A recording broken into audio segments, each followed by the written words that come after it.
O debate com relação a Covid-19 ser caracterizado ou não como doença ocupacional, ele vem sendo discutido pelos nossos tribunais e também até pela CNI, Confederação Nacional das Indústrias. O que acontece?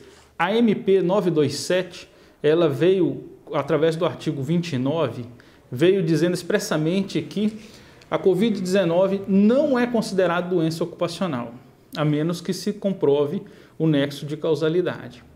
O STF, em sede liminar, suspendeu essa disposição e muitos começaram a discutir, muitos advogados, operadores do direito, começaram a discutir se com essa suspensão ficou caracterizado que a Covid-19 é doença ocupacional ou não.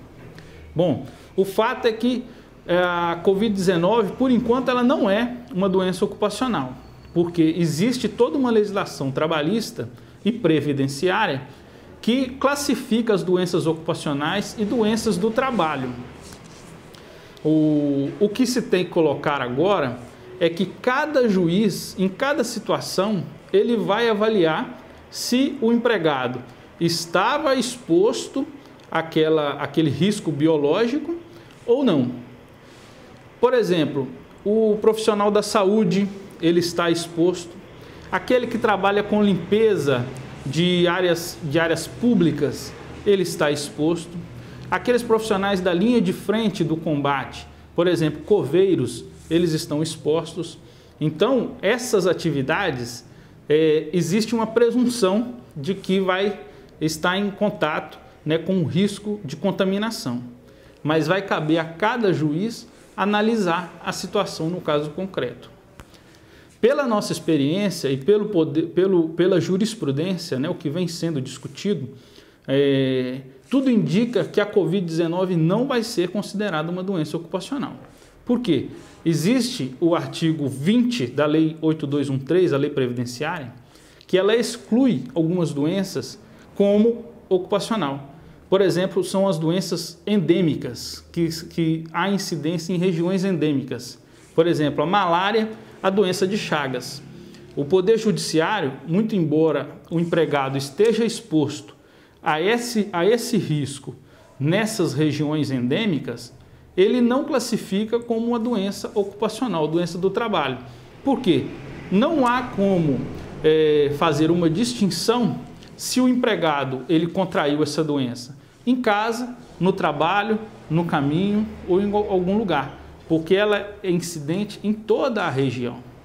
Então, tudo indica que a Covid-19 vai caminhar também para esse entendimento, de que não vai se aplicar, afinal de contas estão todos expostos a esse risco.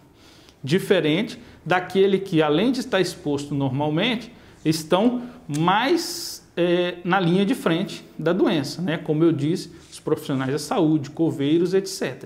O que tem que ser feito são os empregadores tomar as medidas de precaução, né? O que é isso?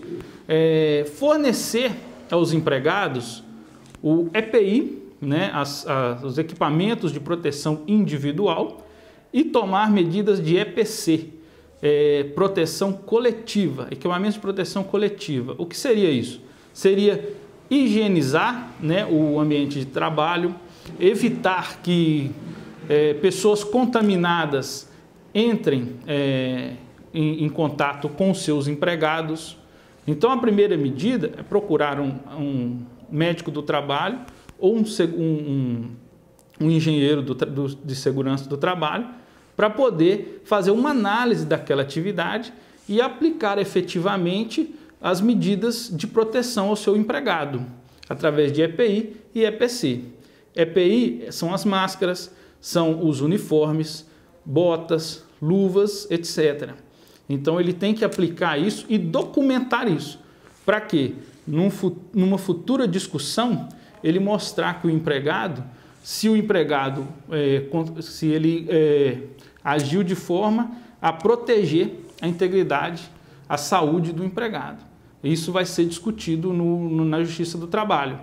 porque tudo vai girar em relação ao nexo causal. Se o empregado tem condições de provar que contraiu ali na empresa, e a empresa ela tem que provar da sua parte que agiu de forma a proteger a integridade e a saúde do empregado.